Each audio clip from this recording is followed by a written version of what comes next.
Hello everyone, my name is Greg Doyle. I'm the e-learning manager in the Faculty of Health Sciences at the University of Cape Town. What we'd like to talk about today are open educational resources, and with me I have Veronica Mitchell, which I think is a great advocate of OER at our institution. But Veronica, tell us a little bit about yourself. Thank you, Greg. Yes, I work part-time for Greg, and we really have a passion for encouraging people to work with open educational resources. And this is a move away from educators and academics working on their own. And our institution is based at the foot of Table Mountain. Okay. For those who don't know, what are educational resources?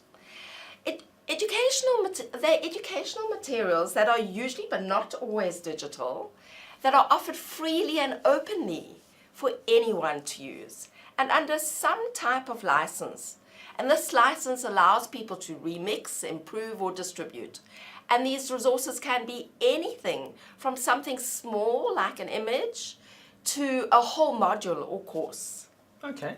And what are some of the factors which facilitate the creation of OER, or why people do it? So there are a number of factors. Technical. The internet and the World Wide Web has enabled OER to happen. Their legal aspects, as I mentioned, license restrictiveness has moved to openness through Creative Commons licensing. Then their financial aspects, there's been support from a number of philanthropic foundations, and the social aspect. This openness has become a type of movement, and the University of Cape Town has bought into this movement.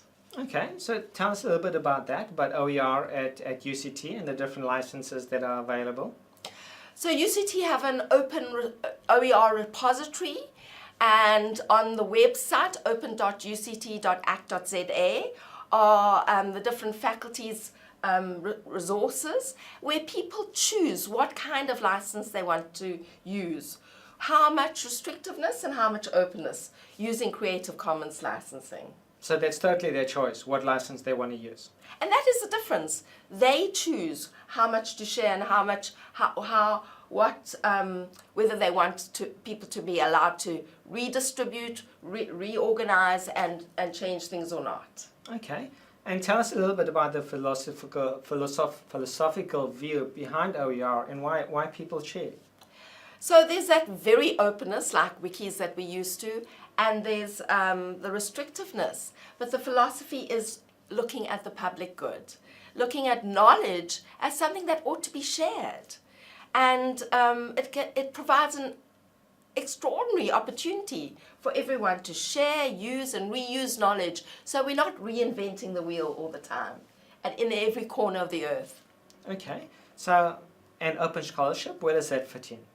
So there's an overarching term called open scholarship for people who are involved in this movement. But really it boils down to individuals, what they are willing to do and not do. Okay. And at UCT, what is the general feeling about whether are people willing to share? Do they share? How often do they share? That's such a good question, because when one's in this movement, you think that's automatic, but actually it varies enormously, the level of sharing people wish to do with their teaching and their research. Glenda Cox from the Center for Innovation of Teaching and Learning here at UCT has recently completed her PhD, asking why academic staff choose to contribute or not contribute their teaching resources as OER. So why do they? Greg, you're going to have to read I'll have to go and read the thesis. Okay, not a problem, I can do that. But give me some examples of people at UCT who are sharing. I guess I'll start with myself. OER has provided a wonderful opportunity for me to share my work in the Department of Obstetrics and Gynecology, where I've been looking at issues around health and human rights.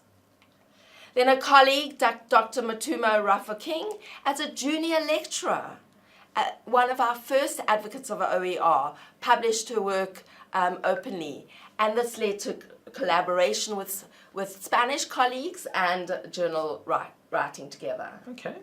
Then we have the really big champions in our faculty, such as Professor Johan Fagan, who has been writing 2 textbooks with colleagues, and the chapters from these textbooks on ear, nose and throat surgery have been downloaded nearly 2 million times up to this Wow. date.